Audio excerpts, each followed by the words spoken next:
If you're enjoying White Devil, follow Campside Media for more thrilling investigative series like Suspect, Chameleon, Witnessed, and Hooked.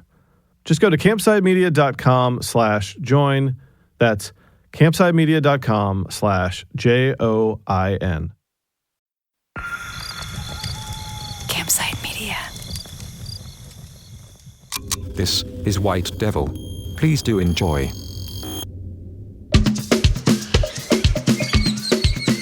Belize is the rare country name that works really well in puns. When I first came here years ago, I bought one of those t-shirts. Yeah. Unbelievable. Yeah. Which one is the slogan? The unbelievable. Yeah. Belize is unbelievable. It's a hot place, tropical, the kind of destination visitors flock to, especially in winter, to lie on beaches, drink rum drinks, and buy cheesy souvenirs, t-shirts and hats and stickers and shot glasses, many of which bear the country's favorite pun, unbelievable. Mm-hmm. There's also this. Better believe it.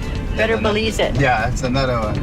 You got to believe. What is it? What'd you say that one was? You gotta believe it to believe it. That's right. You gotta Okay. believe it to believe it. So you gotta come to believe to see what you gotta see. You know what I'm saying, man?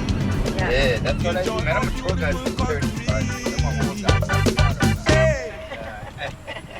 By the middle of last May, a year after the death of Henry Jamat, I'd been corresponding with Jasmine for a few months, mostly texts and the occasional short call. She would typically respond, but sometimes she'd vanish for a while. So I couldn't really tell if she was a little flaky or just not attached to her electronics. I mean, she'd had a terrible year, and she lived on a remote tropical island. The plan had always been to fly down and see her at her new place on that tiny tourist island, Key Caulker. There was no rush. Jasmine wasn't going anywhere. She couldn't go anywhere. One of her passports was being held by Belize's Supreme Court, pending trial, and Andrew had the other one, as well as her kids, who were still in his custody pending some official judgment. So we made the trip. Joe and I spent a day in Belize City after flying in. Then we caught a boat out to the island to see Jasmine. Or so we thought.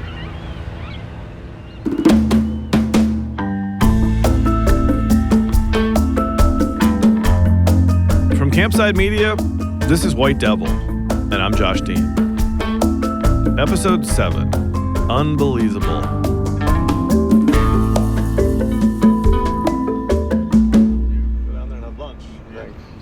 You can ask anybody where you can get the local food, the show where Okay. the place called Neris. How much do I owe you? It's 30 US or 30. What about Belize? 60. 60 US. Between us, Joe and I traveled about 7,000 miles to see Jasmine. But even after taking the boat out to Key Caulker, the small island where she was holed up with her mom and 2 adopted cats, we were still having trouble getting to meet her face to face. Hey, I'm sorry. I'm just rushing right now. I have to go pick up something and drop it off, and then I have to meet my lawyer at 2 o'clock. So I'm just rushing. Let me finish this one errand I have, and I'll try to jump on a quick call with you, okay? Thank you. This is not unusual with Jasmine. She could be unpredictable, in the sense that we'd have a plan to talk or connect, and that plan would be sidelined by some emergency. I couldn't tell if she was maybe a little melodramatic, or if her life really was one fire drill after another. All right, well then... Trust me, it's just crazy. I'm living in a James Bond movie, I'm not kidding. By the time we got to the island, Jasmine was pretty sure we wouldn't be able to meet for dinner. She texted me, "I am dealing with a slight situation right now." "I hope everything's okay," I replied. "Well, not really, but hopefully soon," she said. "I have a few things that need immediate attention." We checked into our hotel, and a few hours later, she sent me a link to a news story. Please, you're watching the Nation Station, Channel 7. It was from the news outlet's Facebook page. A hit out for the Commissioner of Police and a magistrate? We'll have the shocking details of someone who allegedly wants them dead. And LOL, she wrote under the link. They're trying to frame me for a hit now on the Commissioner of Police and the judge for the custody case. I had to read the message again to make sure I was understanding it right. They were accusing Jasmine of orchestrating a double assassination. 7 News spoke to a source with knowledge of the situation, someone who has underworld connections. He said that information had come to him from street sources that a woman who lives on one of the islands hired a Belize City gang to take out a hit on a magistrate who is adjudicating a matter which she stands to lose. That's what I'm dealing with, she wrote. Here I was thinking there was some minor annoyance, maybe a hiccup in her custody or even just personal stuff. But it turns out she's accused of orchestrating the murders of the police commissioner, Chester Williams, and Dale Cayetano, the family court director who blocked her custody appeal. Just holy shit. I asked if we could meet up in the morning to talk about it. If I'm not in jail, sure, LOL, she wrote. The next day, we didn't hear much from Jasmine, so Joe and I decided to go to San Pedro on the larger, more popular island, Ambergris Key. I figured we should see the resort that she spent 3 years designing with Andrew, which also happened to be right next to the pier where the shooting happened. It's nice. Like you could be in Miami or Oahu or, it's got a very sleek luxury vibe. Which is how we found ourselves wandering through the generically modern and exquisitely clean lobby of the Alaya Resort. The place was fairly quiet, a few families in the pool and a handful of others eating lunch, like us, outdoors at the resort's restaurant, Sea Salt. There was no sign at all of Andrew Ashcroft. While we were finishing up, Jasmine texted and asked me to send some photos of the resort she hadn't seen in over a year. I never got to go in the pool, she wrote. She was still unable to see us that night, but the tone in her voice had changed.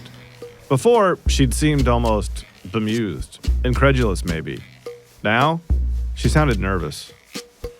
So the police I was out running some errands and they show up at my house 2 times. And they said they have questions for me and they want me to come to the station to answer them. Anyways, I'll fill you in if anything. I'll let you know what's happening. We tried calling her back. Your door's haunted. All right, she's saying she can't talk. So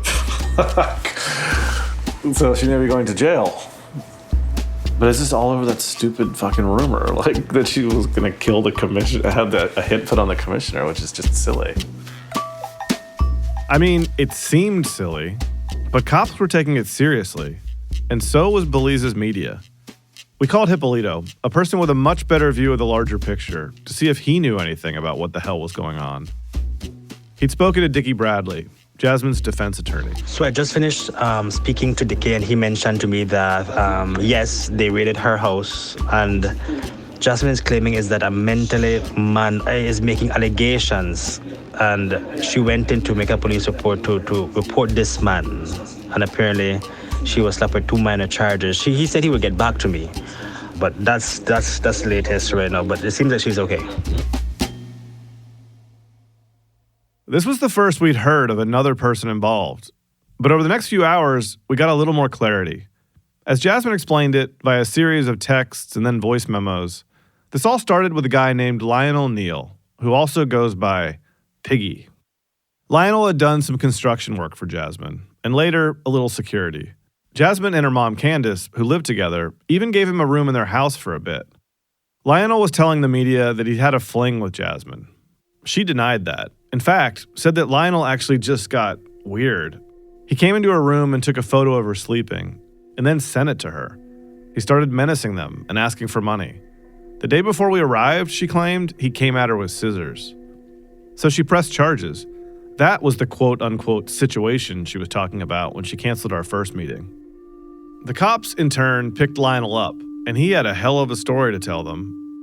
He said that he'd overheard Jasmine Harton trying to hire gangland assassins to kill the police commissioner and a magistrate.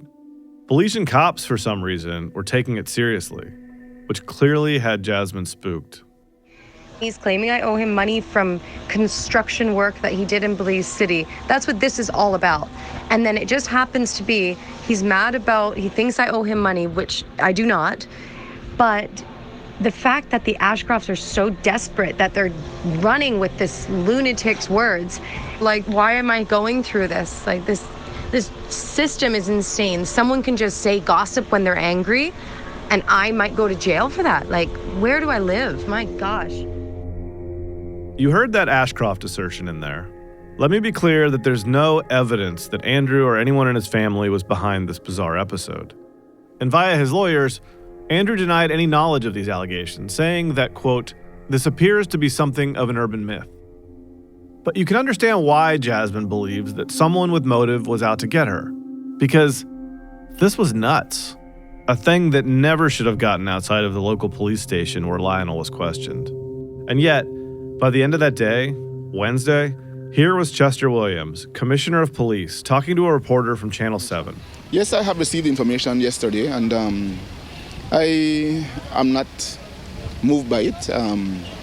I have tasked CIB and Command Operations to do certain things. That's the Criminal Investigations Branch. Because the person who actually put out the hit is known to us, and those that we were told are the ones being hired to do the hit. We also know who they are.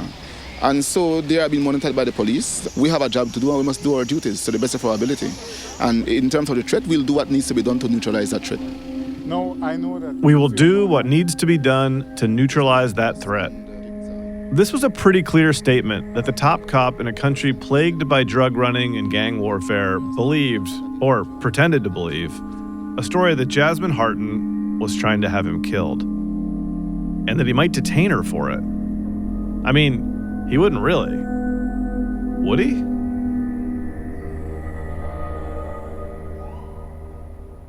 White Devil will return just after this. This is the moment. The Bachelorette is back. And the power I'm gonna fall in love. is in Jen's hands. And I'm gonna do it my way. ABC tonight. Everything about her is great. I feel so special. Jen's looking like a queen. My men are very, very hot. Someone call 911. You are looking so fired. This is the beginning of a new era. The Bachelorette. All new tonight, 8/7 Central on ABC and stream on Hulu. So, Robert, tell the people, what's a pretendian? It's just what it sounds like, Angel, a pretend Indian. Pocahontas, she of the great tribal heritage. What tribe is it? Let me think about that one. Someone who fakes being one of us? Pretend Indians are all over the damn place. You can't get away from them. Someone who impersonates a native. And we're not talking about the college girl who wears a feather headband to a Halloween party. No. We're talking about real scammers and con artists. My 6 children with blonde hair and blue eyes, they all have their Indian card. There are pretendians teaching at universities, pretendians running governments, pretendians in Hollywood. For years, Danielle Smith has claimed that she has indigenous heritage. On our new podcast, Pretendians, we'll tell you the incredible story of these jaw-dropping frauds. The people that don't believe I'm native, they can kiss my Indian ass. Who are they? Why do they do it? And how the heck do they keep getting away with it? Listen to Pretendians on Spotify or wherever you get your podcasts. You're listening to White Devil from Campside Media. As Joe and I poked around Belize, wondering if we'd ever actually get to sit down with Jasmine, this crazy assassination story was blowing up. All of the major Belizean stations were covering it now. And credibly, like here on the Channel 5 morning show, Open Your Eyes. It's alarming to me because it's the fact that we have the highest officer in the land. You hear a hit and you're like, that's never going to happen. That happens in the movies. But there's a responsibility involved because we are living in unprecedented times. I also think I should sue Channel 5 because their headline last night was, what was it? Woman who ordered execution. It's like, is there even a day of questioning or a day in trial or any proof of this before you slander me online? Luckily, they haven't put my name, so that's why how they're protecting themselves. I should explain what she means here. The stories to this point were anonymized enough that Jasmine was not named. She was, however, described in a way that anyone who knew even a little bit about her, which would be anyone in Belize basically, would know who they were talking about. They say a Canadian that's in the courts that, like, obviously everyone knows it's me. But I'm just, this is ridiculous. Now that you've heard that, and I have the police report that I filed against this guy saying he planned to go to these people and say that I was going to kill people. Yeah, Lionel had even threatened that he was going to do this. I have that in my report. And sure enough, that's exactly what he did. And they're going to choose his side or choose to listen to this lunatic. Anyways, welcome to a day in my life. Like I told you, my life is insane. This half-baked allegation was enough to pass for a major story in the Belizean news cycle. When we woke up the next day, it was still going strong. Morning. Morning. Hey. 7:40 in the morning. How was it hot already? She messaged me this morning saying that she's in hiding and the police are waiting to detain her for questioning. And then, meanwhile, on a Love FM news bulletin, Hippolito had finally identified that Canadian woman as Jasmine. And he'd talked to Chester Williams. But from what Chester told me is that some mentally ill person in the village is claiming that Jasmine is doing this, but he says the person is mentally ill. Okay, so the police commissioner is telling Hippolito, a prominent reporter, that the informant, the source of all this hit stuff, is, quote, mentally ill. And yet, it's not seeming like it's going away. Jasmine's lawyer, Dickie Bradley, agreed that the insinuation was, in his words, preposterous, but he didn't seem all that surprised either. Later that afternoon, I recapped the situation for Joe, after speaking to Jasmine again. she's quite angry, rightly so, I think. She's mad at Andrea, Channel 5, everybody, the police, obviously. I mean, it seems like we'll probably see her today. She's like being a little bit more calm and optimistic, but of course if the cops show, like up. And I guess we'll just hang out, work until lunch, and then, yeah. Hopefully not jail. Never a dull moment, man.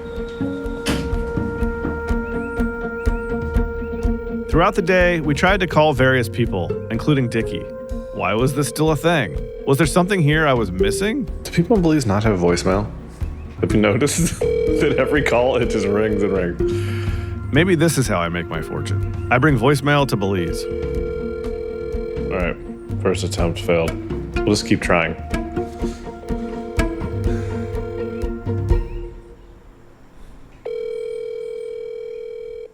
When that failed, we went for lunch at this place called The Split, where everyone on the island seems to hang out. It was a place Jasmine and Andrew used to go, she told us, when things were good. You guys have a lovely afternoon, right? I appreciate it. Did you enjoy your lunch at the Unbelizable barbecue? It was the best jerk chicken I've had in maybe ever. It was pretty delicious. I had the coconut curry shrimp. Also one of many businesses named Unbelizable, the official cliche of Belize. All right, anyway, calling Dickie again. Am I optimistic? Not really. Love FM's homepage. In the headlines, he was just Dickie. It's like, imagine going to like NPR's website and it's like, Dickie on controversial murder case. This is the Better Call Saul of Belize, who's not answering our call. Yet again. Come on, Dickie. All right, we'll try again later. I did hear from Jasmine again. She was back at home, out of hiding, but needed to go check in. Hello? Hey, so this is just your regular check-in? You're not going because they're calling you in? No, I have to check in every single day as part of my bail conditions.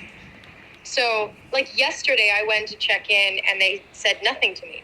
I went, signed in, I left. And then like an hour later, they're riding around saying that they're aggressively trying to locate this threat to neutralize me. And I'm like, guys, I was just there. And you could have detained me right then and there, and you didn't. So anyways, I'm just going to go sign in and get it over with. Jasmine figured if the police had any real intention to arrest her again, on nothing but hearsay, they would have done it already. This is a made-up allegation. There's no proof of anything they're saying. Like, what are you guys talking about? You're just making up things to slander me now, and it's embarrassing for them. Well, like, people are screwed. If you read the comments, like, they know that this is bullshit. It's certainly, from an outsider's perspective, it's embarrassing. Like, I cannot believe the commissioner of police of Belize is like actually giving press conferences about it. No, he doesn't believe it. It's because the commissioner is in the pocket of Ashcroft, and they're like, run with this. Like, he's just like a dog to them. Like, he's the dog with a bone right now, and they're just running with it. This is how far gone she was, suspecting the Ashcrofts of being behind everything. And of course, we have no evidence that they were. They've denied any involvement. Also, We were now in Belize, on the same tiny island, and I was still talking to Jasmine on the telephone. I mean, is there any danger that they'll, like, hold you? Well, they can detain me for 48 hours to ask questions. They can do that. Have you talked to Dickie yet? I did talk to Dickie. He said they can't revoke my bail without pressing charges on me. And they have nothing to press charges, so he doesn't seem worried. This, if you're being conspiratorial, is the risk. A condition of Jasmine's bail is that she stay out of trouble. And she was convinced that certain forces, including Andrew Ashcroft, were determined to have her sent back to prison. So if the cops were to press charges here, her bail would be revoked, and she would go straight to prison. Then, she could lose custody of her kids permanently. Again, no proof of anything to suggest conspiracy, but this is where Jasmine's mind was at. I mean, I just can't believe they took it seriously. They didn't really. They saw an opportunity and took advantage of it. Well, it sure seems like somebody did, yeah. Although, like you said, that's going to be very hard to prove. They can't prove it because it didn't happen. No, I meant prove that Andrew's... You're sure he's aware of it, right? Oh my gosh, yes. Andrew was called immediately. By Chester Williams, or another top cop, she means, to alert him to her arrest, which isn't as random and implausible as it may sound. She and Andrew both know Chester Williams. They've been friendly in the past. And while she and Chester obviously aren't exactly friends anymore, he is in her phone. She's texted him recently. And she's convinced that Chester and Andrew were in regular communication. They definitely informed Andrew. Like, for sure, 1,000,000,000%. Andrew's lawyers say their client has never had any conversations with Commissioner Chester Williams regarding Lionel Neal. So when are you going to go? I have to go before 5 o'clock, so I'm just sitting here with my mom. All right. Well, if they don't hold you, can we get together later? Yeah, if they don't hold me. Or, yeah, if you want to pick me up at my house and drive me to the police station, you can. Yeah, we could do that. Okay. Okay. You want to WhatsApp me the address? There's not really an address. It's just... So, does it have a color? It's a White House. White House. Okay. So we rented a golf cart, the only motorized transport on Key Cocker, and went looking for a white house. It's extremely islandy that there are no addresses. A half hour later, we found the house, a modest two-story that she was renting from some American expats. And just outside, we finally met Jasmine. Candace was also there. Turns out she hadn't left since she first arrived, more than a year ago. Hey, Jasmine? It's not the cops. Hi. Hello. Oh, nice to meet you. Joe. Hi. I'm sorry, I'm Josh. Good to meet you. Is this open? No, I have to get the key. Sorry, it's hot in here because we have everything closed up. Oh my gosh, what a day. What a few days. How are you feeling? I just want this bullshit to end. Yeah, I can't. She gave us a quick tour, introduced her mom, then Jasmine, Joe, and I hopped into our rented golf cart and bounced 10 minutes back north to the island's lone police station. It doesn't really stand out from the surf shops and restaurants that surround it. It's painted bright yellow and had, quite ironically, a giant banner on the front that said, "Celebrating Women's Month," sponsored by a funeral home.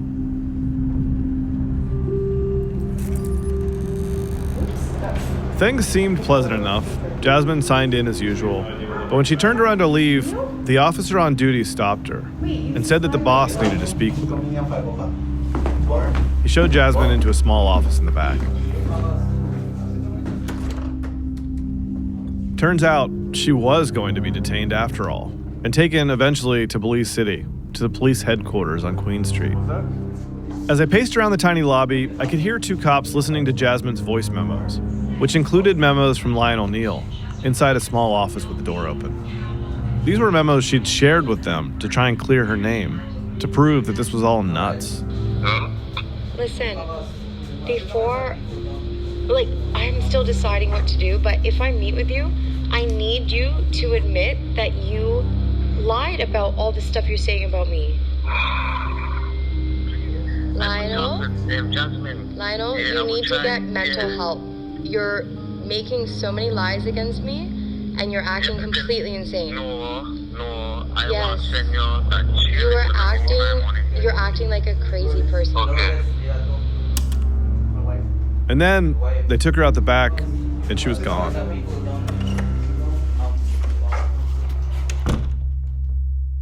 We'll find out where they'd taken Jasmine after the break.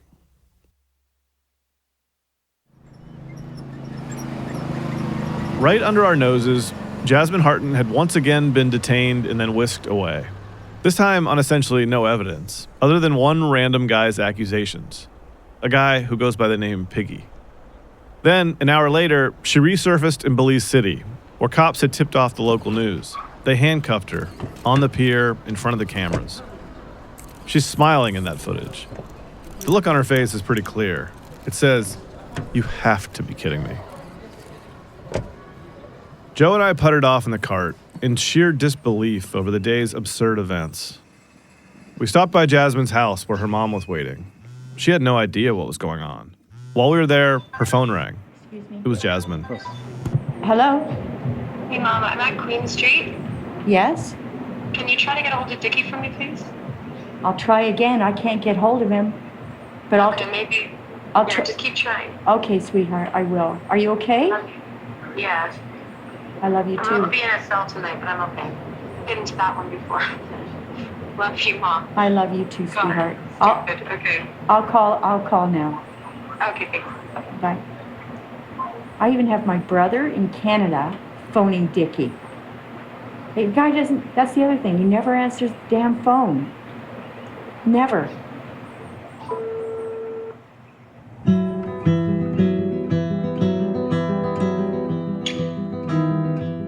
Jasmine spent that night in jail, in a dank cell at the main police station with 3 other women. The next morning, I called Candace for an update, and to make sure she was okay. Good morning. Hey, Candace. Hi, Josh. She'd heard from the police in Belize City. Jasmine was asking for her glasses. So, no actual information from the jail? The police just called you and asked for the glasses? Yeah. So I just can't see her asking me to come in just to bring her glasses. So what do you think it is? Well, I have no reason to pick me up or detain me, but if I go in there, I'm afraid that something may happen. I just don't trust them. This is where Candace was. She, like Jasmine, had reached a state of complete paranoia, the feeling that every force in the country had aligned against them. She believed the basic fact of that call, that her daughter might actually need those glasses. But she also truly feared that she would be arrested too, if she went to the police station. On what grounds? Not clear, but this is where she was. We could take them to her, I said. Which is how, a couple of hours later, Joe and I ended up in the lobby of the main police station in Belize City, with Jasmine's glasses and a bunch of clothes and toiletries that Candace had carefully packed into a bag. I have a bag for Jasmine Harton. A nice young police clerk greeted us, then handed us off to a much less nice policewoman, who seemed not at all happy to be talking to us about this infamous prisoner, or her stuff. No, not sunglasses. No, the station called for the glasses. You guys called her mom. Well, I never called her. I don't want anything. Don't want no glasses there. She's Regular fighting there, cell block already. She can There. break those glasses and cut the other female with it. She's fighting already with it. But that's specifically. Did you get that? The woman said that Jasmine could break those glasses and cut other female inmates. She claimed that Jasmine had been, quote, fighting already. They asked me to root through the bag and assemble a single change of clothes. That's all they would take. I don't really feel super comfortable going through. Is that a shirt or pants? There's a shirt there. This felt almost like a bit. Like Belize's version of Candid Camera was pranking me, and some host was going to leap out from behind the desk, and then probably arrest me too, as part of a murder-for-hire conspiracy. So you just want one and... That's it. Well, Her underwear. yeah, I'm looking for... I didn't pack it, like I said. It was unclear how long Jasmine would spend in that jail, which did not look very nice. Right down till Monday. Is she going to be here till Monday? Yes, we'll be here until Monday. You're keeping her all weekend. The law said they could hold her for 48 hours without charges, but one of those cops had mentioned a court appearance on Monday, in 3 days. I got the sense that such details probably didn't matter. We hopped in a cab to the municipal airport to catch the 15-minute flight back to Calker. We were a little early, so we had a beer in the open-air bar overlooking the airport. Well, airstrip is more like it. Yeah, what do you make of the whole day? Unbelievable, man. It's yeah, fucking weird. It's absurd, and like I keep wanting to laugh at it, and then I think that like she's sitting in a shitty jail cell right now in Belize City. And before we came here, I made lots of cracks and comments about like this can only happen in Belize, or it's like Banana Republic, not knowing if that was actually true. But like, man, seeing all this happen in real time, it's just like, isn't there someone else they can go to? I'm like, what about the judge above the judge? It's just sort of like, it seems so absurd, but there's like nowhere to go to tell someone that it's absurd, right? Because the people in power seem to be the ones perpetrating the absurdity. So yeah, it's got to feel pretty hopeless. The next morning came and went, and so did the afternoon. Finally, around 8:30 p.m. that night, I got a text from Wendy Oxaloo, the woman who bailed Jasmine out the first time, and who'd been helping pro bono on some things. She texted to let me know she'd just picked Jasmine up from the jail. Jasmine spent that night at Wendy's place in Belize City, then caught an early flight back to Cocker, so that she'd be home for one very important thing. Maybe the only thing she actually looked forward to anymore. One of 2 supervised monthly visitations with her 5-year-old twins, Charlie and Elle.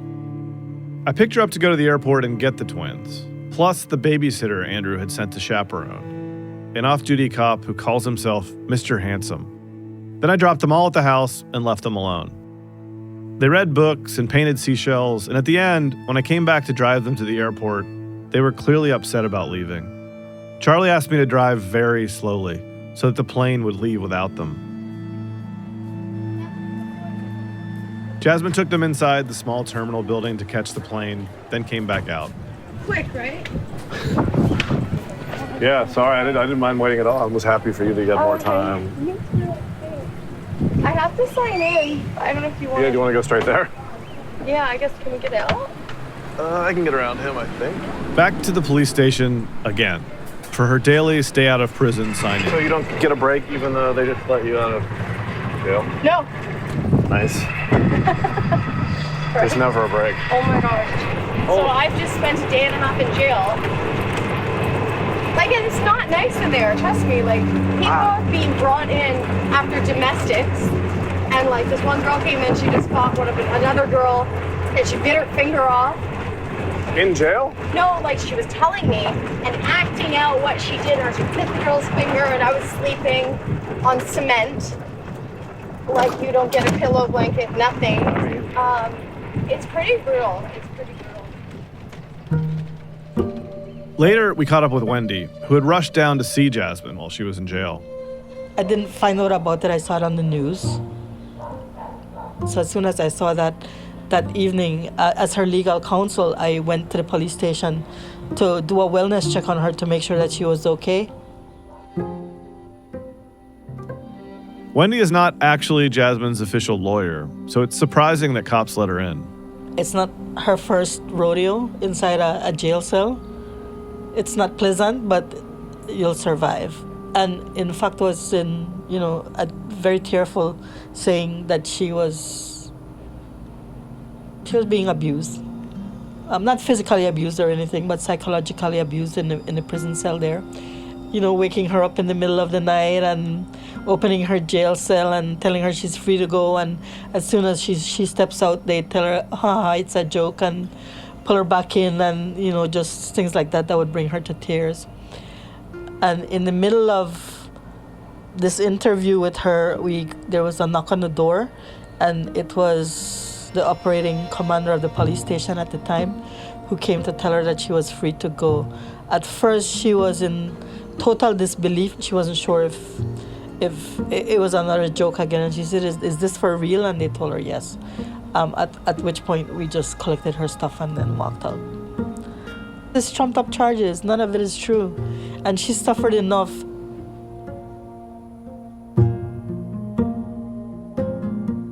Wendy wasn't suggesting that all of Jasmine's problems should go away. The criminal case, the matter of Henry's death, no one was arguing that she shouldn't face that charge in court and let justice run its course. She's going to pay, she's in court, and she's going to go to trial for the original criminal complaint that was made against her, and there's due process. She's going to have her day in court for that. Everything else that's transpired, it's not part and parcel of the original criminal scheme. These are additional matters that are being brought to court against her, I think, to wear her down and to kill her spirits. Audrey Machora was no longer on Jasmine's legal team at this point either, and they hadn't spoken in months. But she was still keeping a close eye on the case, and we spoke to her that same day. I asked if there was any logic at all in this new twist. There's no need to kill a magistrate. Why would you kill him and save him from the embarrassment of what will come out about him? If Jasmine wanted to kill anyone to get away with everything, the only person she needs to kill is Andrew Ashcroft. If Andrew Ashcroft is dead, there's no one else who have a better claim of custody of those kids. I probably don't need to disclaim here, but I will anyway. This is not a real suggestion. Audrey is not proposing a terrible, macabre fix here. It's just a thought experiment. Although, it says something about Belize that nobody really balks at the idea that a regular citizen with no criminal record might put a hit out on someone. If Andrew Ashcroft was dead, all her legal problems over him locking her out of their joint business would go away. She has every right. If Andrew Ashcroft was dead, all his wealth would be inherited by the children.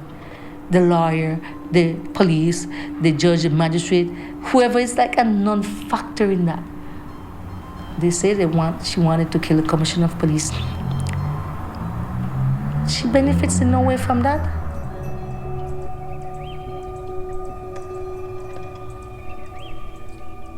I left Belize the next day, but Jasmine was due in court for another custody hearing. Afterwards, she sent me a voice memo. It had been quite a day. So yesterday was a bit of an awkward day. I had to attend custody court in front of the same magistrate, Caetano, who thinks that I've just ordered a hit on him. I took Tropic Air, and on the flight to Belize City from Keycocker, Andrew Ashcroft was also on the flight. So the days just started out extremely uncomfortable for me. I don't even think he noticed I was sitting behind him. And then once we arrived in Belize City, he had a vehicle waiting to pick him up, and he ushered Andrew into the vehicle quickly because I'm such a threat.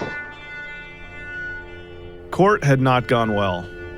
Jasmine and her custody attorney argued that, surely, after all this media circus about the alleged hit, Dale Caetano could no longer be unbiased and should recuse himself. Caetano denied that motion. He would stay on and judge. At that, Jasmine's attorney advised Jasmine and the court that they could not in good faith continue. They would walk out in protest. Assumption being that the hearing would obviously stop for the day, while the judge attempted to restore order. That's not what happened. Here's what did. Hey Josh, I just want to let you know that I got a call from Love FM News today. Andrew and his attorneys just left and told them that they've been awarded custody of the children. This is significant. Before, the ruling was temporary custody. But this seemed more final, more decisive. I don't know if you've seen the latest news, but they're saying that I've been arrested for murder and that I've been found guilty of putting hits, and they're just doing this international smear campaign, and it happens at the same time Andrew's awarded custody. So this is all an attack on me. Again, the Ashcroft camp says they have not proactively shared any information about Jasmine with the media. I don't know how I feel right now. Like, I feel sick to my stomach. I'm trying to do an immediate stay of order so that Andrew can't leave the country with my children. So I have 1,000 things going in my mind right now. I just wanted to fill you in. Caetano didn't just award custody to Andrew. He also squashed Jasmine's application for interim visitation. So at this point, I do not have access and visitation to my children, which means Andrew could probably take them out of the country. I'm just terrified. The last time he did this, I didn't get to see them for a month. Gosh, I'm so tired of this shit. Anyways, I'll let you know what's going on soon. Next week, this bizarre tale takes another twist, toward the opposite end of the Caribbean, Turks and Caicos. Hi there, I'm giving a call because a friend of mine has some pretty detailed information on Lord Michael Ashcroft. My friend lives in the Cayman Islands, and he's a liquidator and has been after Lord Ashcroft for about 10 years. He's a terrific resource for you guys. He knows where a lot of bodies are buried. Under the shade I flourish, under the rocks and stones. White Devil is a production of Campside Media in association with Olive Bridge Entertainment. The show was written and reported by me, Josh Dean, with the series producer, Joe Barrett. Desert island, all alone. The story editor and sound designer is Mark McAdam, who also provided original music. Additional sound design by Joe Barrett. Studio engineering by Ewan Leitrim-Ewan. Our closing theme is Under the Shade I Flourish by Chris Halton and New Manhattan, including Eli Carvajal, Ava Carvajal, and Louis Chernyavsky. This episode was fact-checked by Sarah Ivry. Additional research by Emma Siminoff and reporting in Belize by Hippolito Novello. Artwork by Anthony Garace. A special thanks to our operations team, Doug Slaywin, Ashley Warren, Sabina Mara, Emma Siminoff, Destiny Dingle, and David Eichler. Campside Media's executive producers are Vanessa Gregoriadis, Adam Hoff, Matt Scher, and me, Josh Dean. At Olive Bridge, the executive producer is Will Gluck. If you enjoyed our show, please rate and review it on Apple Podcasts or wherever you're listening. It really does help other people find the show. And here's a thought. Maybe tell a friend to check out White Devil while you're at it. Anyway, thanks for listening. We'll see you next time.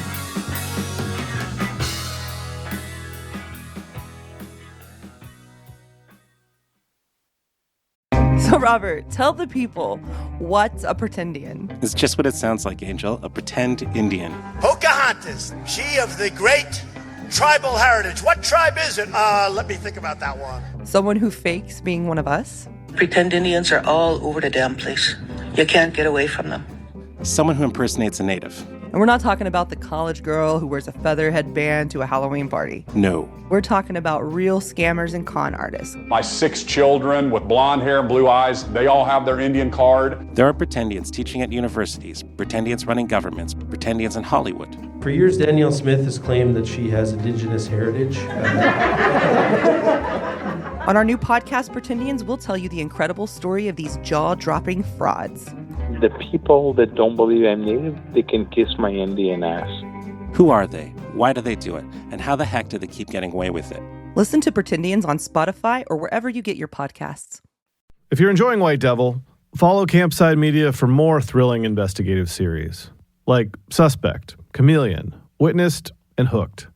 Just go to campsidemedia.com/join. That's campsidemedia.com/JOIN.